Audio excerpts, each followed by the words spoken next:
Hi, everyone, and welcome. Thank you so much for tuning in to Reimagine Chicago Ideas Forum Community Investment. I'm Sasha Ann Simons. I'm the host of WBEZ's daily midday talk show called Reset, and I'll also be your moderator for tonight's event. Now, I thought we could start with a very quick overview of what Reimagine Chicago is all about. Now, if you've been tuning into Reset, you'll know that this spring and summer, Reset and WBEZ, we are looking into 4 institutions and systems that play a key role in our civic life here in Chicago. We're looking at city government, public safety, schools, and our topic for tonight, which is community investment. Now, our question that we've been asking as the series has continued, we've been saying, how have these systems been working for Chicagoans, and how could they possibly work better?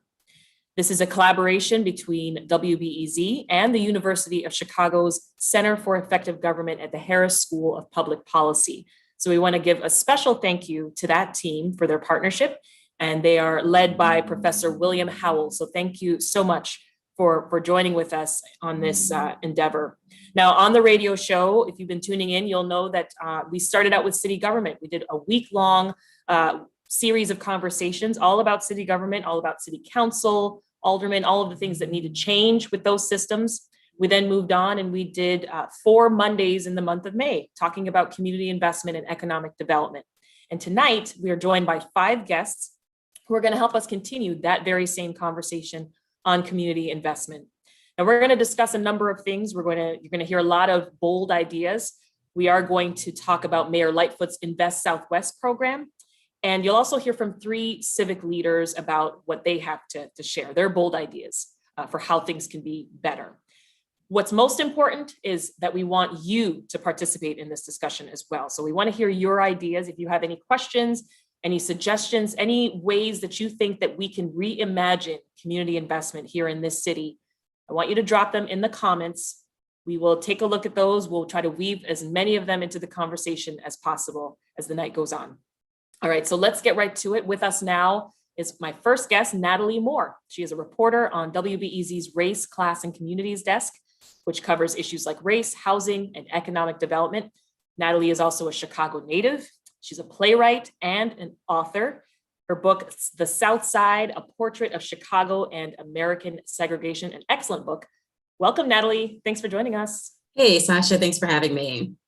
I want to start with, I think it's appropriate for you to start with sort of a history lesson for us on what type of community investment Chicago has prioritized over the last 30 years or so. During that time, we've had 3 mayors, of course, Richard M. Daley, Rahm Emanuel, and Lori Lightfoot. How would you describe Mayor Daley's approach to community and economic development? I would say his approach was about putting Chicago on the global map, making Chicago a global city. And what that meant was focusing on the front door of the city, which would be downtown. There's the $1 billion Millennium Park, a lot of beautification, lots of flowers. The plan for transformation was not downtown, but that was pretty disruptive. That was tearing down high-rise public housing and building mixed income communities. That still is not finished, and it's been more than 20 years in the making. Right before Mayor Daley left office, he tried mightily to get the Olympics to come here for 2016, which was seen as economic development, a push that didn't happen. But overall, I would say the investment was downtown and the perimeter. What about Mayor Emanuel's approach? Was it similar? It was similar. So one of the things that mayor liked to do was have press conferences about corporations or companies that were locating downtown. And often these were companies that had been in the suburbs they were still in the region, but coming into the city. Because the bar was pretty low under Mayor Daley, there was more community development under Mayor Emanuel. They like to tout the work that was done in Woodlawn, some of it in Inglewood, but that's still really small when you compare the Riverwalk and how much money was spent there. as well as having a massive development like Lincoln Yards that wasn't billed as, well, here's a way to reverse some of the inequities that we've seen. Let's just continue doing what we're doing, and the focus being a tax base. So tell us a bit more then what sorts of outcomes we've seen from these approaches in terms of community revitalization and economic development across the city. No mayor is going to reverse anything in 1 year or even one term. So I like to think of all of this as a trajectory of what had been going on for decades in Chicago. And that is racial stratification, segregation, continuing to grow, not be halted, and having the tale of three cities. So let's move on then from the history lesson, Natalie. I want to switch gears and I want to talk about the current administration, right? There's a lot to get to with Mayor Lightfoot. When we kicked off our exploration of community and economic development on Reset, we talked with you and we talked with Crane's commercial real estate reporter, Danny Ecker. Now, I want to play a little bit of what Danny had to say about Mayor Lightfoot's campaign promises for neighborhood investment. Let's listen. She came in on the heels of a mayor in Rahm Emanuel, who was really the champion of downtown investment, right? I mean, Emanuel oversaw this historic rush of companies moving into the central business district and the expansion of the central business district to places like Fulton Market and reshaping industrial corridors. So Lightfoot's entrance was all about the word equity. That was the word you heard more than anything else. And you continue to hear equitable economic growth in Chicago, talking about how downtown was strong, but neighborhoods, particularly South and West Side neighborhoods, have continued to see the kinds of disinvestment they've seen for decades, with major retailers not sticking around and population loss and poor access to public transportation and poverty and crime. These obstacles that were both real and perceived that have long held back some of these neighborhoods. And that's what Lightfoot had vowed to address, or at least prioritize more than her predecessor. Natalie, let's piggyback off of where Danny left off there. What have we seen in the first 2 years under Mayor Lightfoot, and how does she stack up against Emanuel and against Daley when it comes to community investment? Well, Danny's absolutely right. As I was thinking about what to talk to you, I wrote equity down. And so I think it's important to note that it's just a very different conversation that was had, or discourse, in the last mayoral race.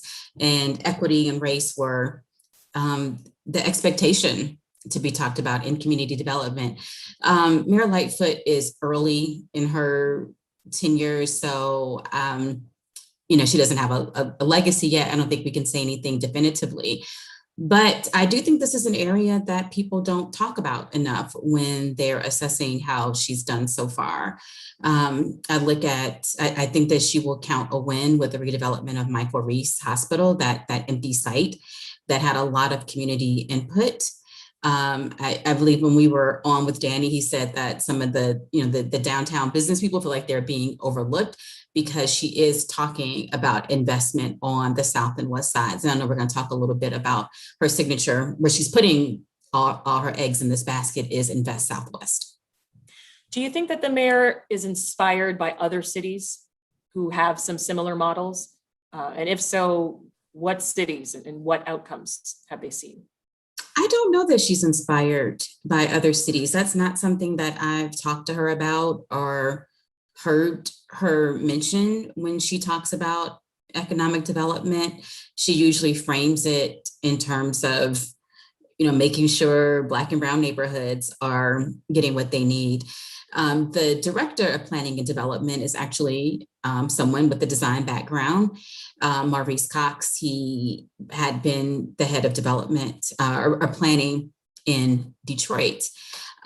He was mayor of Charlottesville. He's been in academia, foundations like him. He represented Detroit at the Biennial in Venice, which is, a big deal in the architecture world. So, he's someone who I would say even though he's qualified, has a non-traditional background from what we often see in city government.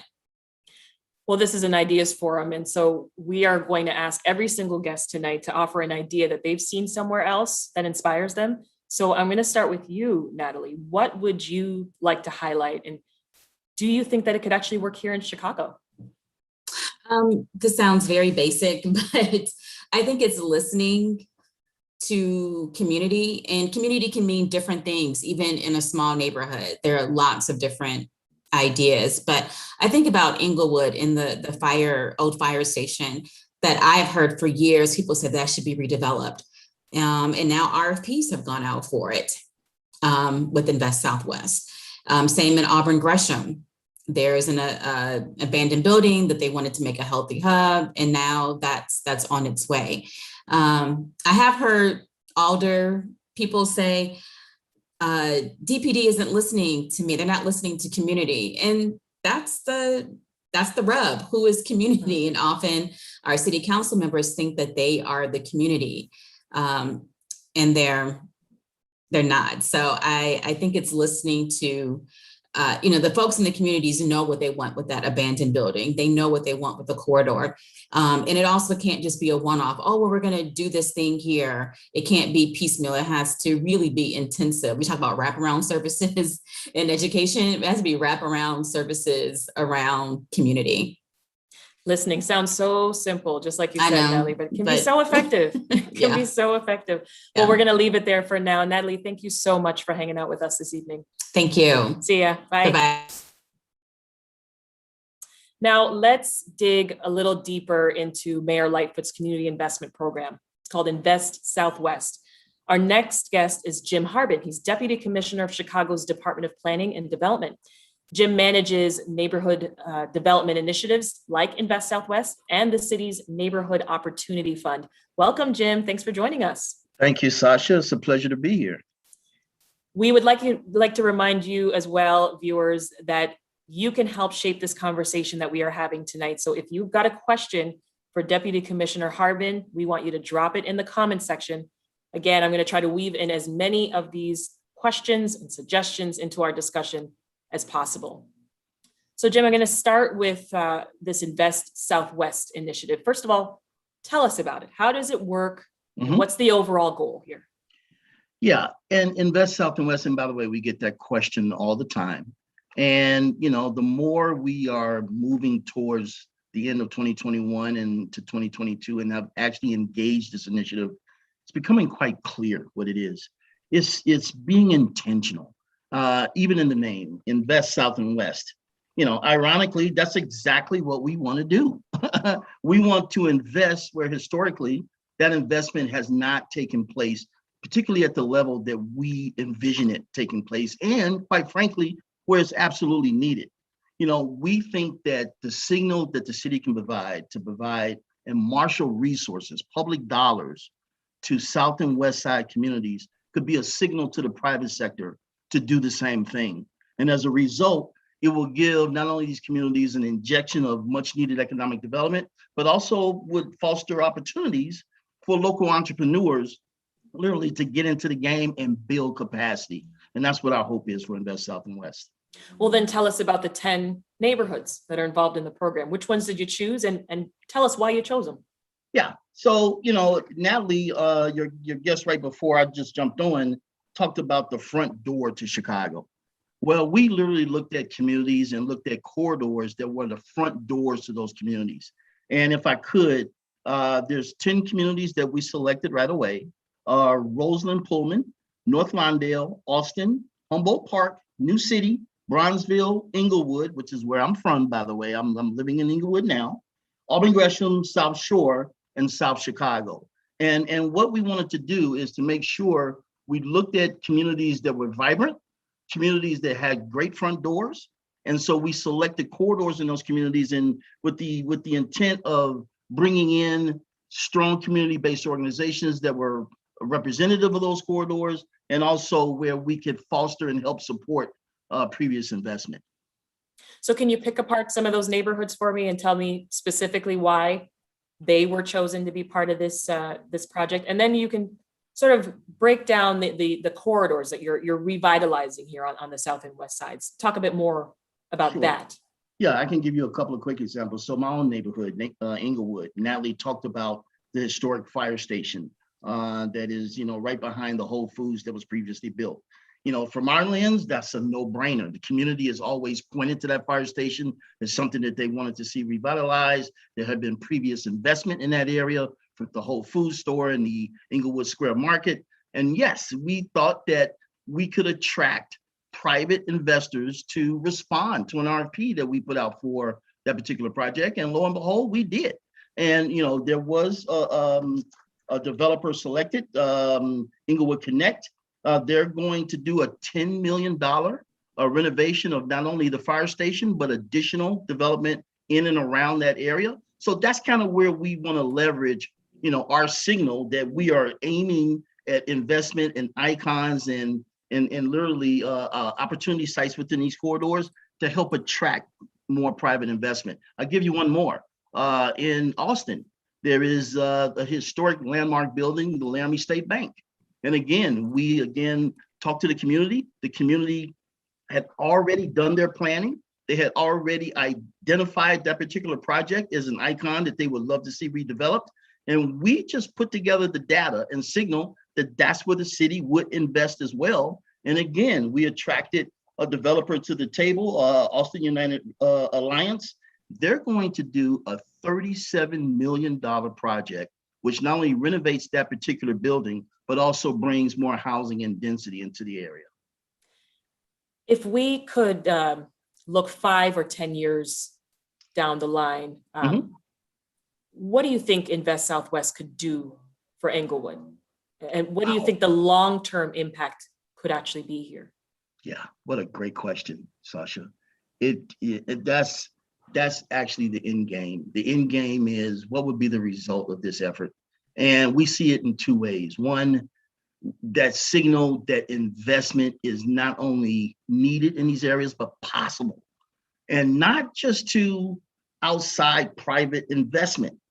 We want to make sure that as we go through this process, there's a transparency involved that allows local developers of color to participate in the actual investment. And so as we go through this process of signaling these RFPs, we are literally showing how the sausage is being made. And there are developers who have historically been knocking on the door to take advantage of some of the development and investment that has been happening in the Central District. Well, we want to make sure we arm that constituency, if you will, in order to do investments in their very own neighborhoods. What role do community members have in guiding investments in their communities? Yeah, well, they're the guiders. I mean, we are literally going, we started this back in early 2019, Invest South and West, where we did a series of kickoffs. And we literally went across the city and did 4 major kickoffs.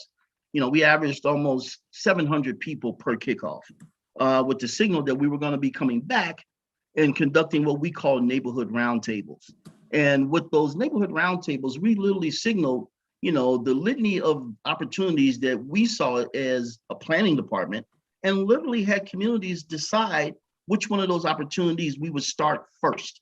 And as a result, communities literally came to the table well prepared with their plans in hand, signaling this is what we've been talking about all along, and all we did was follow suit.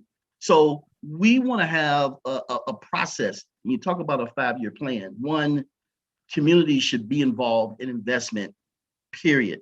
2, the investment should happen within the community, with people of color who have the capacity to do this work.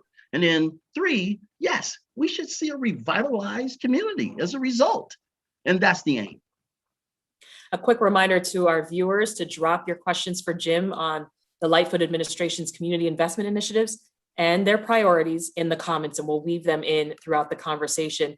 Jim, I want to get to a question here from Mike on Facebook. Mike asks, will this program close the education, income, and home ownership gaps in Chicago between Black and white citizens? Your response? Yeah. Well, again, we certainly should be playing a role. I mean, if we are successful, we will be attracting development, not only commercially, but residentially, and we will be adding additional value to these communities. And lo and behold, if you have to, people tend to want to invest and live where there's vibrancy, where there's economic development. And as a result, as a natural next step, if you will, Sasha, home ownership is where people would, want to make their investment. And so we want to make sure that these communities that we're working in now have that opportunity, that there is vibrancy, that there's attracting people, and that there is wealth building in terms of equity producing investment, where people can begin to enjoying the things that other people across the city also enjoy. Keisha, who's watching on YouTube, she would like you to talk more in detail about Bronzeville. What's going on there, and what blocks are we talking about? And what projects are in the works? Sure. So in Bronzeville, there's actually a couple of projects that we're looking at right now, but we just released an RFP at the corner of Vincent's and 47th Street. We actually got some wonderful responses. And if you haven't seen it, please go to our website and see some of the responses that developers, and by the way, diverse developers, produced as a result of this RFP. We hope to have a selection sometime by the end of July, and we are actually going through a process where the community is involved in helping us make that selection. But the corridor for Bronzeville starts at King Drive and 47th Street. It goes east to Cottage Grove. It curls over north down Cottage Grove to 43rd Street, and then 43rd Street again west back to King Drive. And everything within that boundary, if you will, that's where we want to be intentional. And, I know one of the questions are going to come up again, Sasha, about, well, there's more to Bronzeville than it's that corridor. And we agree. That is just where we have started. The city, and I need to say this, the city is open for business across the city. So if somebody has an investment, 2 doors down from that corridor, we're not going to ignore that. But where we want to be intentional is the corridors that we design for Invest South and West. Well, Jim, if our viewers tonight live outside of those 10 Invest Southwest community areas, what do they need to know about how the Lightfoot administration is prioritizing investment in their communities? That this administration is looking to get deals done on the south and west sides of Chicago. And that's not at the exclusion of any other place in Chicago, but she wants to make it clear that we as a department are ready and to engage individuals who are ready to do this type of investment. We're ready to certainly support that. And dare I say this, we're in the education business also. Dealing with the city is not easy. And part of what we want to do is to make sure not only is transparent, but it's also, I want to find the right word here. It's also legible. We want to make sure people get it and understand there's a process that we have to embark on in order to get things done. And if people start to understand that process, it's going to make engaging with the city much, much easier. Another question from Keisha on YouTube. She wants to know how many more communities are going to be added to the 10 for Invest Southwest, and when you think that would happen. Yeah, that's a great question. We're already looking at other communities now. We're already looking, if you will, in terms of our intention at other communities across the south and west sides of Chicago. We're not quite ready to make an announcement that these are the specific corridors, but I'm going to backtrack and say this. We're not limited to the corridors. We're not limited to those 10 community areas. That's, again, only where we want to be intentional. If there are projects ready to go outside of those 10 community areas, we want to hear about them. As a matter of fact, please come in our office. Let's talk. You're going to find a department ready to do business. Noah on YouTube says the Austin United project will be owned by the organization, but managed and operated by residents. How else will Invest ensure community ownership and control of assets? Well, and that's a great question, by the way. Part of what we hope for, and I alluded to this a little earlier, is that those bigger developments, if you will, certainly attract attention. They certainly bring a shot of vitality into the neighborhoods, but we have other tools in our toolbox. So the RFP process is just one of many tools that we use. And what we hope is that projects like the Laramie State Bank, which is bringing in a $37 million project will also help support smaller projects and some of our other financial incentives for small businesses. And together, that unison helps to help revitalize a community. Jim, can you tell us about Mayor Lightfoot's Neighborhood Opportunity Fund and how that works? Yeah, I can do it in a very short sentence. We have up to $250,000 for entrepreneurs looking to renovate space for their small businesses, and that is a grant program that does not have to be paid back. All you have to do is to have programming for a community that you have vetted with that community, that you have a site, that you are ready to start your business endeavor, and that you have eligible costs. And the eligible costs for our program, Sasha, if I can give you this analogy, if you can grab a building and pick it up and turn it upside down, everything that falls out of the building is not eligible. Everything that sticks to that building, that is eligible cost. What exactly qualifies as a small business for the Neighborhood Opportunity Fund? Well, again, small businesses, most of the businesses in America are small businesses. There are only a few mega businesses, if you will.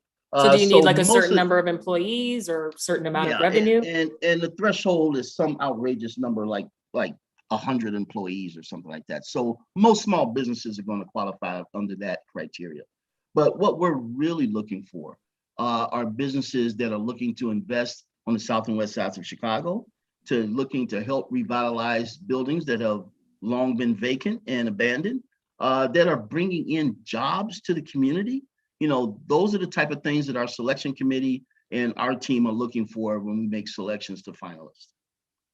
Jim, a few times earlier in the conversation, you mentioned a technical term, an RFP. Mm-hmm. Can you just explain what an RFP is for those who might not know? Absolutely. So it's a process where, and I'll take the fire station in Inglewood as an example.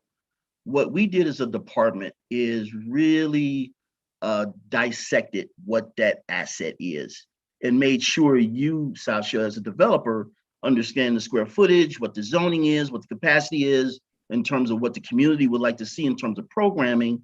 And we package that up and determine, based on that package and based on some assumptions, what we could support in terms of city assistance, city financial assistance for that particular package. And what we did once we got that package together is we put it out into the development community and had a RFP, a request for proposals. And lo and behold, when that packaging was done, when we released it, we had developers respond, and beautifully responded with just amazing ideas in terms of what they could do with that asset. And then we let literally between our departments who focus mostly on the financial feasibility of these projects, along with the community in terms of programming and understanding who the developers were and what they were going to bring to the community, help select, who that actual developer was going to be. Getting back to the Neighborhood Opportunity Fund, Jim, Mm-hmm. Are you looking for homegrown businesses from particular neighborhoods or businesses that want to relocate to certain neighborhoods, or maybe both? Absolutely. It's certainly an and. Part of the program's structure, you as an applicant, if you and your building qualify, well, you can get up to 50% of your total project costs reimbursed by NOF. If you happen to live on the west or south side of Chicago, we will add in another 25% of that cost. If you happen to hire within those communities, we will even add an additional 25%. So if you had a project that cost you $250,000 and you hit that criteria, we can help support you with $250,000 or 100% recovery. A reminder, if you've got questions for Jim on the Lightfoot administration's community investment initiatives and their priorities, leave those questions for us in the comments. We're getting some great ones already, as you've heard. I want to jump to a couple more here. Catalyst on YouTube asked us, how can corporations help with community investment? Wow. Literally getting into the game. We have in every corridor, in every community, there is what we call a neighborhood roundtable every month. As a matter of fact, to date, we've held over 250 roundtable or community events during a pandemic, by the way, Sasha. And what we would ask is corporate foundations and corporate organizations to participate in the roundtables. You're going to hear a community literally signal what it is that they would like to see done in the communities, what type of investment they would support. You will even hear ideas in terms of some developments that they even themselves want to do. And so there will be a number of ways for them to participate. And Lisa on YouTube as well asked basically how we can fight against gentrification as communities are invested in. It's a big one. Yeah, that is a big one. And that's part of, what we do with the RFP process. So when we're packaging those packages for RFPs, we're not doing it in a vacuum. We literally have had the pleasure and the luck of having local global design firms help us with the process of doing visioning for almost all of the RFP sites. And as part of that visioning, we are literally talking to the community about the aspect of affordability. Should we have more? Should we have less? And by the way, those answers are very, very different in different communities. Some communities are looking for as much affordability as they can get. Other communities are looking to, literally provide opportunities for the market to speak and for the market to create what kind of tendency is brought into a certain community. So we're open to hearing that conversation and crafting our RFPs as a result. Earlier, Jim, you talked about the neighborhood roundtables. Mm-hmm. I wonder what some of the most common asks are from the communities where you've been doing these mm-hmm. roundtables. What are the leaders in the community and the business mm-hmm. leaders? What are they saying we need? Yeah, well, I think Natalie hit it right on the head. The biggest and most consistent thing that we've heard is we need you to listen. Listen to what the heck we're saying.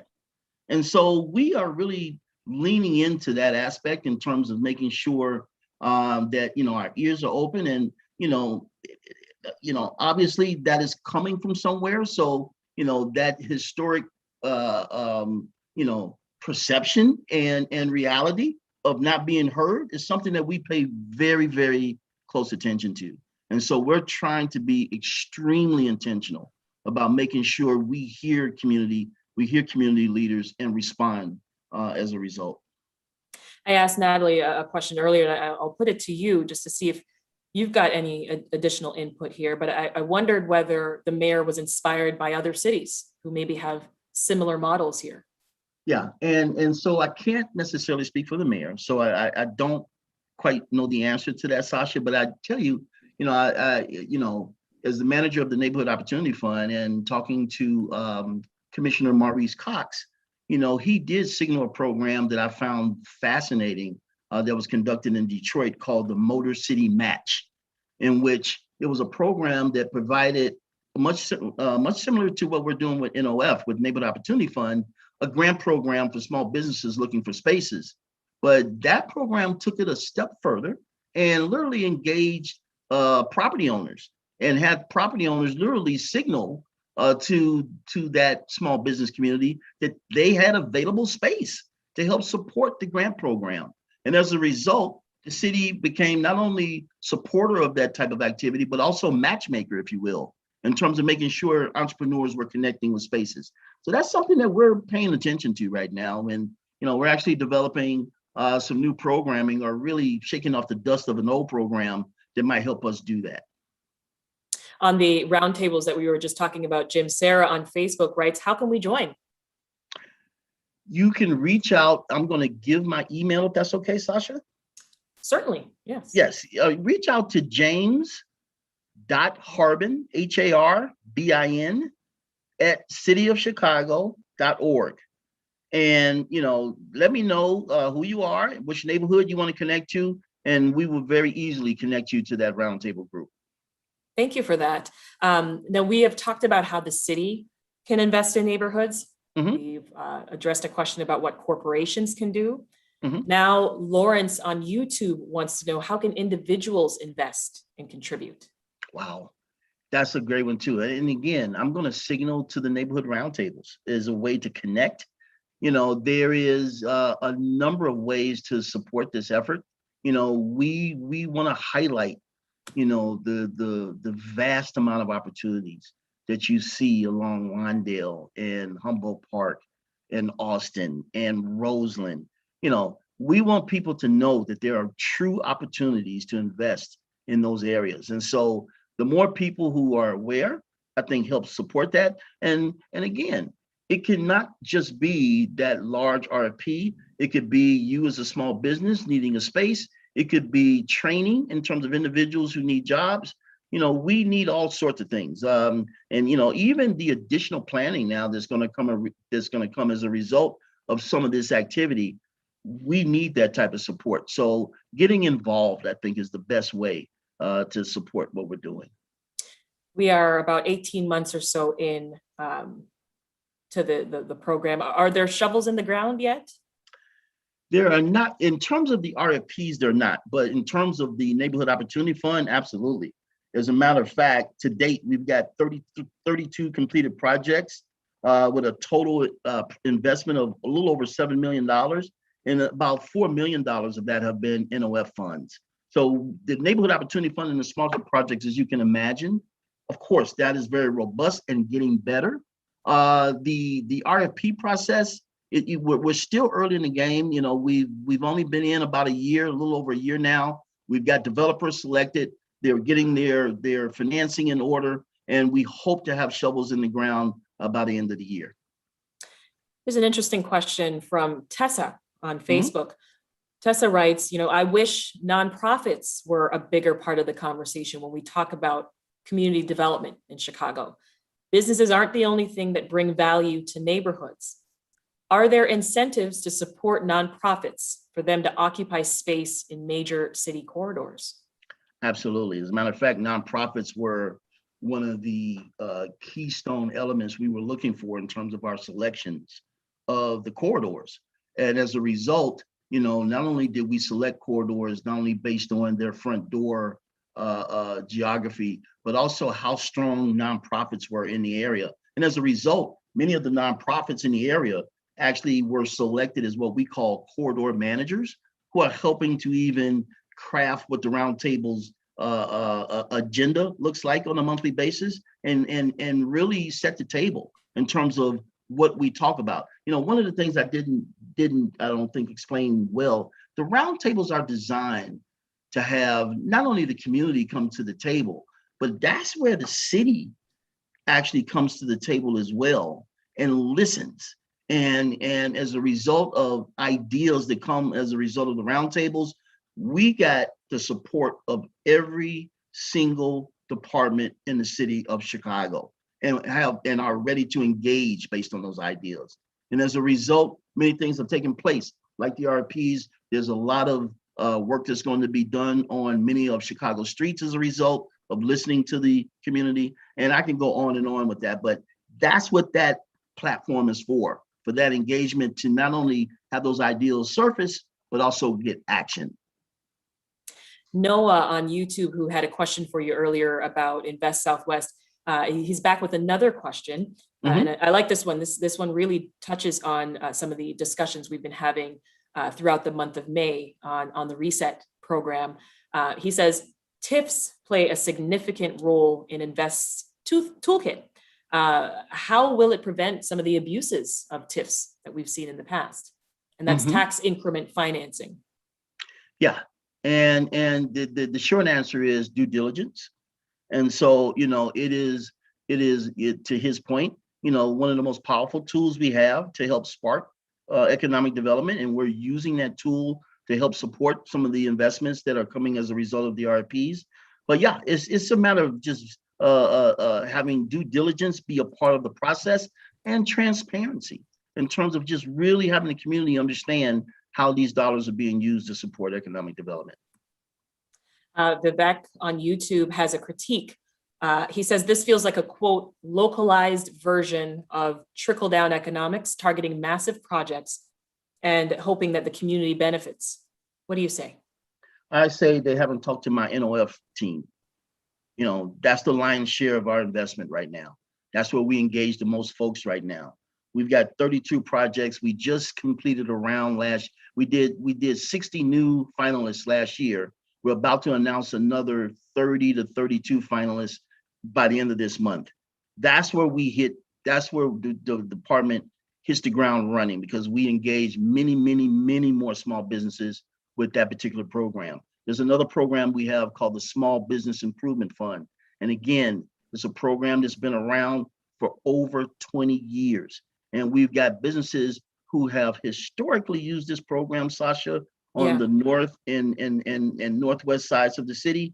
We are now seeing more entrepreneurs use this program now in the south and west sides of the city. And that's the type of support that we really are sinking our teeth into. You're right. The larger developments have their, they have their own value, if you will. It does trickle and attract more development as you get those done. But these smaller grant programs that touch everyday entrepreneurs who open up these small storefronts and who produce real jobs in the community, we want to be supporting those as well. Big question here for you, Jim. How are you measuring success, especially when it comes to the goal of making the city's investments more equitable? Yeah, and I knew a question like that was coming, Sasha, and I've been thinking about that all day. And we've been, really busy just running, particularly as a result of a pandemic. And I asked myself, how personally we would measure success with this program. And I think it's twofold. One, we want to build wealth within our communities, and we think development and investment in these communities has a real opportunity to do so. And so if you see communities where the value of ownership goes up as a result of this type of activity, we think we've had success. We also want to be very intentional in terms of building capacity with entrepreneurs to connect to this vast array of resources that are out there for them. If we see more businesses, emerge on the west and south sides of Chicago as a result of this effort, that is something that we have been aiming at, and we would think would mean that we're on the right track. So it is wealth building and capacity building in terms of our communities that have historically not seen this type of effort. Well, the Civic Lab, which is a group that we talked to for Reimagine Chicago on Reset, they suggest this big idea. They say, how about the Chicago Community Trust and MacArthur Foundation team up to buy all underwater homes and supply them to people of color, perhaps original owners? So Jim, of course, as you know, this is an ideas forum. We're asking every guest tonight to offer an idea that they've seen globally that inspires them. So can you share a community investment idea that isn't already in place here in Chicago that is inspiring to you? Yeah, there's one that we are actively looking at, as a matter of fact, I'm happy to say, where if you can imagine, Sasha, particularly along commercial corridors, particularly in west and south sides of the city, where you have that corner building that has storefronts on the bottom and residential on the top, and that has historically not necessarily had the resources to help either new investors kind of do what they need to do to bring those buildings back to life, or existing owners give them an opportunity to revitalize those type of assets. We are aiming at putting together a resource that can literally bifurcate the fact that certain dollars have been earmarked for commercial storefront revitalization, and very few dollars have been earmarked in terms of doing the residential component of those buildings. We want to combine a product that we literally are reimagining to see if we can't really attract, again, local entrepreneurs, local developers of color to participate in revitalizing these corner buildings in which the city is peppered with. The city is literally peppered with these buildings. And we think this could be a game changer along some of these commercial corridors. Well, we'll have to leave it there for now, Jim. Thank you so much for explaining the city's approach and for not just taking my questions, but for taking questions from our audience. We appreciate your time. See ya. No, thank you so much, Sasha. Bye-bye. Now let's hear a few more bold ideas that reimagine how we might approach community investment here in Chicago. So joining us for our closing panel discussion are three civic leaders. Maritza Bandera is a program manager at the Chicago Community Trust, where she serves on the racial equity and strategic implementation teams. Hi, Maritza. Hi, everyone. Bob Rivkin is a former deputy mayor of Chicago, who focused on economic development, job creation and retention, and infrastructure in the Emanuel administration. Hi, Bob, welcome. Thank you, Sasha. And rounding out our panel is Marshall Hatch Jr. He's co-founder and executive director of Ma'afa Redemption Project. That's a faith-based residential institute that provides housing, job skills, education, also wraparound social services for Black and Brown young men. Hi, Marshall, welcome. Thank you, Sasha. I'm going to start with you, Maritza. Tell us a little bit about the Chicago Community Trust. Yeah, so the Chicago Community Trust is the region's community foundation. We're dedicated to uniting donors, nonprofit organizations, and residents to effect lasting change to move our region forward.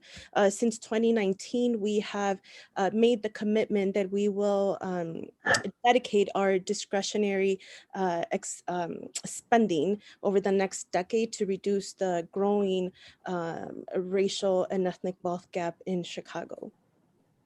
Can you tell us about your urban commons idea? Yeah, so I've been hearing everything, and even that last idea about the civic lab, I wrote that down. I'm like, oh, now that's an idea that the trust that we really, partnership, yes. that we need to noodle on with MacArthur. But the idea here is, we're living in a time where we know that there's where people do not trust public administration, right? Well, that's government. One could even argue nonprofits. Philanthropy is being pushed to reckon with itself as we think about, we make grants, but are we also perpetuating the problems at the same time that we're trying to solve? The private sector is also being pushed to have a reckoning with itself, especially after, we're still kind of in the middle of it, but, as we think about recovery from this pandemic. So thinking about that, imagine engagement, imagine civic action rooted in radical imagination and proximity. So proximity where people on the ground living the multitude of issues day in and day out are the ones in the driver's seat. So this idea is really inspired by the city of Bologna in Italy. They are a perfect case study. In 2014, their city council passed a regulation on public collaboration where citizens and the city would partner for care and regeneration of the urban commons. This would allow citizens with a small c and private organizations to sign a pact with the city in order to improve public spaces. The city created six distinct territories as an extension of city government. Each district had their own council and would act as a local hub that would be really in tune with the individual needs of the particular neighborhood. The interesting thing with this was also that the city allocated resources in order to create a more sense of community and connection among these districts. So that one, it's very interesting how, they've made it work. Like I said, they've been a perfect case study for years. And then all the other elements that come into play to make that happen. And that didn't happen overnight. This has been in the works since the 80s. Definitely sounds like it. Very interesting. I wonder, Maritza, what do you think it might take for Chicago to adopt an approach like that, though? Yeah, and I think one of the elements that have really made it work in Bologna are a couple of things. The collaboration pacts are key. to implementing the ideas. I know oftentimes we are limited. This radical imagination piece is key. I think we're often limited by the current structures that we know, or by the current processes that we know, and we limit ourselves. I think more often than not, when we have ideas, the first reaction is, where are we going to get the money from? Right? How are we going to pay for this? Yeah. And I think we need to think beyond that, because we're limited by the dollars, right? But if we start with the idea first and just allow people to radically imagine, what they would want to see in their communities, that's somewhere to start. I know we often talk a lot about, and I was taking a couple notes from the earlier conversations. Yeah. We hear about investments, right? We think about small businesses, about jobs, but even with jobs, can we think about, not all jobs are good for our communities. Let's think about environmental justice, right? If the jobs coming into our communities are going to do harm to the environment that then has an impact on our residents' health, they're probably not good. Let's talk about jobs. Are they paying livable wages, right? If we're talking about small businesses, are all small businesses great? When I think of pawn shops, more currency exchange, liquor stores, like it's layered conversations that need to happen. But I think what intrigues me about Bologna is that they're at the driver's seat. They get to determine. They're not just providing input in terms of what they need in their neighborhoods, but they're in the driver's seat, right? And I think that that's important, this redistribution of power when it comes to decision making, and even thinking about philanthropy as we think about investments, that it's not just investments, but in historically disinvested communities, how do we think about it as reparations, right? Like there's like just having more layered conversations as we think about, the radical imagination, like what are the things that we could see happen? Well, if folks do want to learn more about this urban commons idea, where can they find more information? Yeah, I should have taken down, let me see, I have my notes here. There's one, I can put it, it's one that's really good is Engage Cities, is an article. Another one is resilience.org. And I can, if I put it in the chat, will everyone see it? Well, if you put it in the chat, I can share it later on with Okay, our I'll audience. put it in the chat, and there's a couple of links where people can definitely dig a little bit deeper, more Sure. into that idea. That's wonderful. Thank you so much for that. So sit tight, Maritza. I want to talk with Bob for a moment here. Bob is, as I mentioned, former deputy mayor of Chicago. So Bob, in that role, you obviously worked on community investment and economic development issues firsthand. As you know, the Emanuel administration was often accused of prioritizing downtown and downtown adjacent development over development of more under-resourced communities. Is that how you saw it, though? No, Natalie, actually not. But when I listened to Jim, I think there's really more commonality than people generally give credit for. You can't ignore the neighborhoods. You can't ignore downtown. You have to, it's a question of focus and balance, and different, reasonable people can disagree about exactly, what projects should be prioritized. But, that's one reason why Mayor Emanuel established the Neighborhood Opportunity Fund and tied the success of downtown development thereby with the fees that were derived from that development are what feeds the Neighborhood Opportunity Fund. And I actually applaud Jim and his colleagues for having tweaked it, made it a little more accessible. There's some risks in that, but I think that's what we need to do with all these programs, is make them more accessible. Let me just sort of address your question about what Mayor Emanuel's sort of overall theory, which I shared, which is that it starts with investment in public infrastructure. And that's what attracts residents and businesses and further private capital and connects people with jobs. I think, Jim even said that as well. But the question is always, where do you find the money? And how do you actually get stuff done with the money?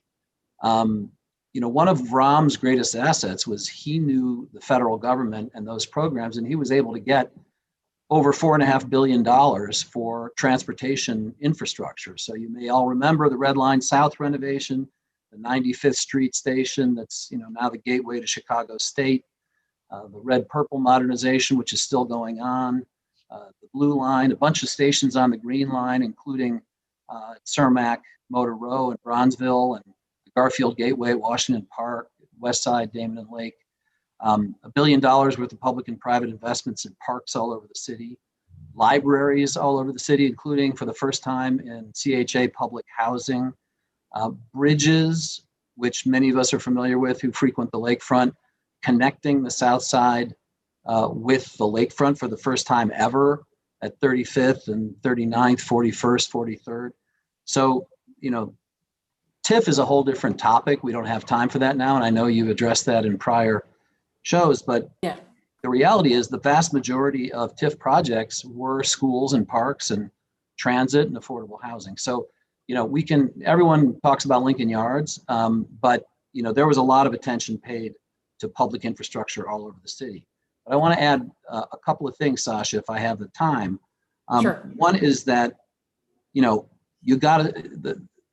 the Emanuel administration was also about supporting nodes, commercial nodes, where private investment had been lacking.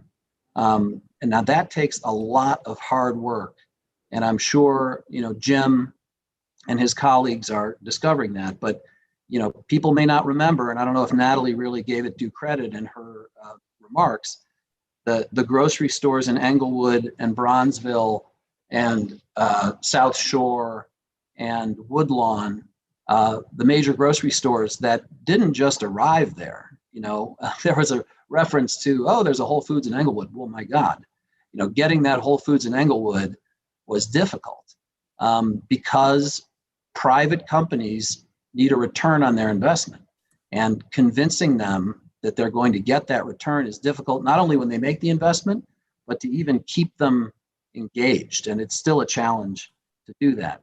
And so I'd say you look at those, you look at the factories on the southeast side, the Chinese railcar factory, the Ford factory, the investments in Pullman, and then the not-for-profit and other entities like the Obama Center, and importantly, the hatchery in East Garfield Park, which is an amazing and I think under-recognized investment in kitchen facilities that are part of our food ecosystem. So, it is a layered set of issues, as Maritza mentioned, but I think we're really all trying to pull in the same direction, and trying to, I applaud what Mayor Lightfoot is doing in trying to figure out different ways to approach this, but I think we shouldn't close our eyes to the facts about what actually has happened. Well, this brings me to your idea, Bob. Your idea is around using anchor institutions to promote neighborhood density. I want to hear your thoughts on the role that anchor institutions can play in sparking development in under-resourced and economically challenged communities. But first, I do want to listen to a short audio clip of urbanist Richard Florida. He was on Reset recently discussing this very specific topic. Let's listen. Think about the University of Chicago, a sponsor of this conversation, the University of Illinois, Chicago Circle, these great universities and medical centers, your big companies in Chicago, insurance companies, banks, consultancies, airline companies, whatever, and then real estate companies and big tech companies. And I think the way I like to think about all of those is we call them in the field anchor institutions. They are the places that anchor local economies. I think that anchor institutions, whether they're big tech companies or insurance companies or finance companies or universities, should be part of the solution. They should be throwing in with cities and actually helping to partner on the development of affordable housing, better pathways for economic opportunity. That's what I've devoted this phase of my career to saying that these anchor institutions need to see cities not as something they will extract from and take from or be given from, but as part of where they live. Bob, when you think about Chicago neighborhoods that haven't seen very much investment, especially in recent decades, how do you think anchor institutions can help? I will answer that question, Sasha, and I'll try to do it cogently, but I have to start with sort of some basic, what I think are basic economics, which are density is key to any business because you need disposable income that can be spent in the community. And you talk to any grocery store, Anybody who's thinking of investing, any restaurant owner, and what they're all about is, do I have enough disposable income in the aggregate in the community to support my business? Without that, you got no shot. I mean, you literally, and I mean this literally, we could have given land, lock, stock, and barrel, built a grocery store for a grocery store owner in a number of places in the city, and we could not have gotten anyone who would have accepted it, literally, because they need, they have models, they're in business, they need to understand how they're going to support their costs, and they need density, they need disposable income in the aggregate. That doesn't mean rich people. It means lots of people willing to spend their money on something. So what I think is an idea that is worth reconsidering is sort of based on what happened in Buenos Aires, Argentina with their city hall. The mayor back in 2005 picked up essentially City Hall and all of its 1,200 staff and moved it to a neighborhood in southwestern Buenos Aires, which had been a rundown kind of light industrial area. They got some famous architects to build a new city hall there. And they did some other things, like they got a subway connection and they got bikes and everything else. But what they found was that it led to hundreds of companies moving into the area with 12,000 workers who relocated there. And now I think they are moving the Ministry of Education into a different neighborhood. And the idea being, you've got all these people coming into the neighborhood every day, and they need to buy lunch, and maybe they need to go to a dry cleaners, and maybe they need to pay for parking, and whatever their needs are, that money is going to stay in the community. And I'll just say, this isn't new. As I said, it was 2005, but it's part of what the Emanuel administration tried to do by moving the Fleet and Facilities Management Department to Englewood, the Park District headquarters to the southwest side, and somewhat controversially, the Police and Fire Training Academy to West Garfield Park, where it was very much supported by the community, although very much opposed by activists from elsewhere. But even that project took a lot of convincing to get a couple of restaurants, Peaches from, I think Peaches is around, it's in Bronzeville, 47th and King maybe, opening a second branch there, and Culver's from out of state opening in that neighborhood, just because there will be people coming to that training academy every day from wherever they live.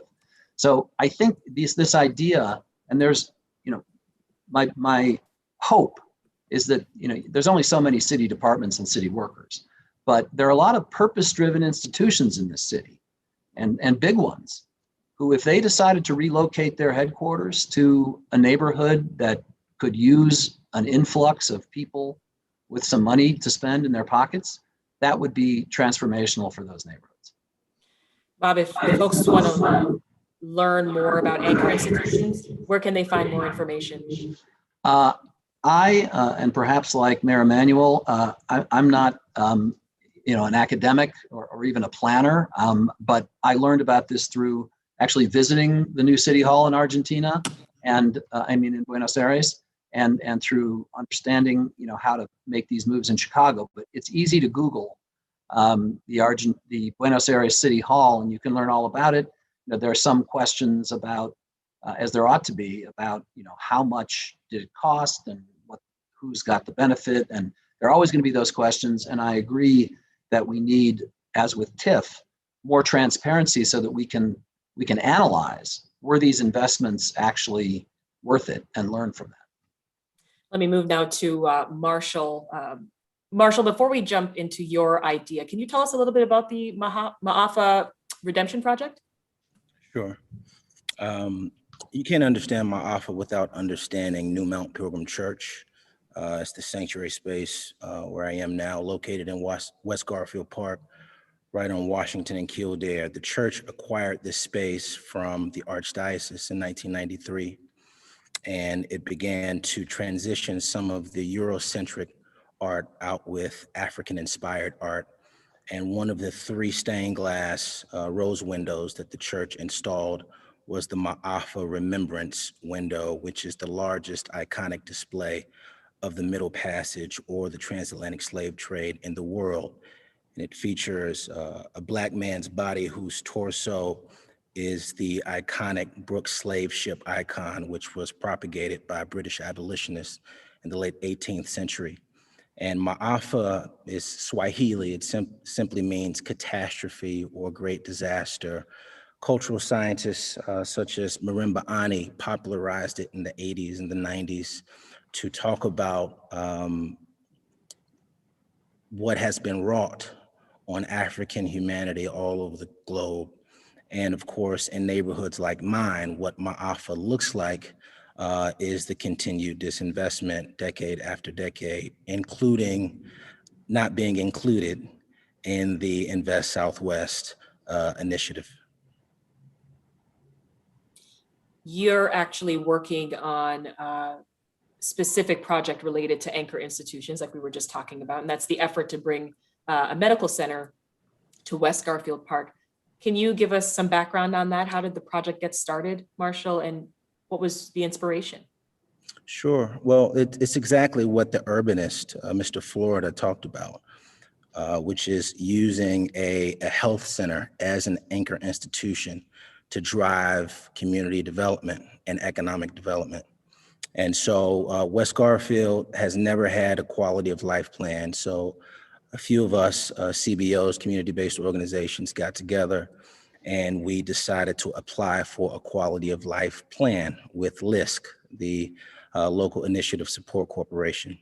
And we invited Rush University Hospital, we invited Westside United, which is a collaboration of hospitals, particularly in the Illinois Medical District, to sit with us and to help us organize around a vision for all of Garfield Park, West and East Garfield Park, around health and wellness. And we were shortlisted for the quality of life plan. We didn't get it. Many of us on the ground felt that, like Invest Southwest, they were cherry picking. And so it was almost as if Garfield Park was incorrigible, kind of beyond investment. And so we decided to just stay consistent with that vision. And the Community Wellness Center is the idea whose time has come. And we wanted to drive further development on the Madison corridor.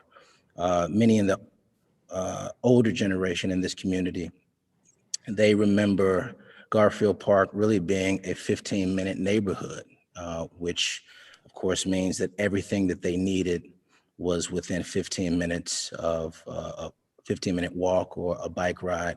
Mm-hmm. And so that's the vision that we want to explore, reimagine for the new Garfield Park, and particularly West Garfield Park. So at its core, then, this is about the health and well-being of residents. But it sounds like it's also about revitalizing that area around Madison and Pulaski. How could a health center spur community investment? Well, if you were talking to a community psychologist, which I'm not, but they center the relationship, the inextricable relationship between individual health and wellness and community health and wellness. And so an institution like that would serve as a catalyst to help with physical health, to help with mental health, drug use disorder. West Garfield Park has been hit very hard by the pandemic. We lost several members in this congregation, including the matriarch of our clan, Rhoda Jean Hatch. And so this is logical for us, but it's necessary. I mean, I wrote an op-ed and shout out to Rush for helping me publish it, called The Ultimate Vaccine. And simply the argument was we would be remiss at this juncture in our country's history if we only focused on getting vaccines into arms. The ultimate vaccine, of course, is building community health infrastructure and allowing health and wellness to drive housing, to drive education, to drive economic development. So where does the project stand now? We're in the land acquisition phase. Okay. Been meeting with the Alderman Jason Irvin. We've been in talks with the Cook County Land Bank to acquire the public and private parcels The hope is that this space will be right on Madison and Kildare, 4301 West Madison. And if folks do want to learn more about the Garfield Wellness Collaborative, Marshall, where can they go to find more information? gpcommunitycouncil.org, one of our partners, the Garfield Park Community Council. And just for a minute, if I could, Sasha, I know Yes. we talked about TIFs a lot, and I appreciate WBEZ for this series because I've learned quite a lot. You mentioned the Civic Lab, and after listening to that segment, I reached out to Tom Tresser and his incredible team, and he's actually going to be joining us June 25th to show us how much, how many resources has been extracted from this ward and put towards other wards. And I agree with him that in many ways, not only is it a slush fund, and has been a slush fund for the mayor, but of course it's reverse Robin Hood. So there are structural barriers that are also in the way of economic development and investment for communities like mine. That's great to hear, Marshall. Thanks for sharing that with us tonight. Now we're almost out of time, but I want to throw in one audience question that we did get during this panel discussion. I want to pose it to you, Maritza. So I'm putting you back in the hot seat here. Vivek on YouTube asked, how does funding organizations, especially nonprofits already operating within these communities, how does that play into these plans? Yeah, no, that's a great question. The hope is that it does play into the plans. I think part of the challenge sometimes, I'm at the hot seat and I'll speak for Maritza. Yes, I work at the Chicago Community Trust. Part of the challenge sometimes too is that you have city government with one vision, you have philanthropy with another vision, you have nonprofits with another vision, right? So part of the challenge sometimes is that I talked about this, the PACs, right, of what makes it work in Bologna. It's like, how do we bring everyone together so that we are moving towards the same North Star, so that we have a collective North Star? Hopefully, the We Will Chicago is something that will drive us towards having a collective North Star. But the hope is that it does, it all adds up, right? That nonprofits that are receiving funding from many of the philanthropic organizations in Chicago, including the Trust, are playing into it. Unfortunately, sometimes it doesn't always work that way because everyone's in survival mode, right? The nonprofits are competing against one another. Philanthropy sometimes, unfortunately, perpetuates that. So it's something that we continuously, as I talk about radical imagination, continuously have to work on. How do we work better? And how do we work better together collectively? It's not always easy when you have various personalities that get in the way. And that's part of the challenge sometimes. So I hope I answered the question, but it's complicated. Now, before we wrap, I thank you for that. First of all, Maritza, I appreciate you chiming in there. Before we wrap, I want to encourage folks watching to continue to go ahead and share your additional bold ideas for reimagining community investment in our comments, whether you're watching on Facebook or YouTube, wherever you're watching, please go ahead and keep sharing those ideas. Maritza also followed up. She's given us a link to find out more information about Urban Commons. We're going to share that as well on all those platforms for you. But we're going to have to leave the discussion there for tonight. On behalf of WBEZ and the University of Chicago Center for Effective Government, I want to thank tonight's guests, Natalie Moore, Jim Harbin, Maritza Bandera, Bob Rivkin, and Marshall Hatch Jr. And thank you very much for spending your evening with us, for tuning in, for chiming into the conversation and sharing your community investment ideas with us. Now, our Reimagine Chicago series continues on Monday on Reset. We're going to turn our attention now to a new topic, and that's policing and public safety. We've got some great guests lined up to help us reimagine how those systems here in Chicago could work, including former Education Secretary Arne Duncan. Now, his organization, Chicago Cred, takes a holistic approach to gun violence and public safety and workforce development, so you don't want to miss my conversation with him on Monday. Now, remember, you can catch Reset every weekday at 11 o'clock. Reimagine Chicago will air at about 11:20 on Mondays, every Monday until August. So we've got lots of conversations still to come. Don't forget to check out the WBEZ events page to learn more about upcoming live events that we'll have for you. And that is wbez.org/events. And last but not least, again, take a moment, fill out our post-event survey. Continue to share your comments online on Facebook and on YouTube, and share your thoughts. That link for the survey is in the comments as well for you. But we'll leave it there for now. Thank you again for joining us, and everyone, have a good night.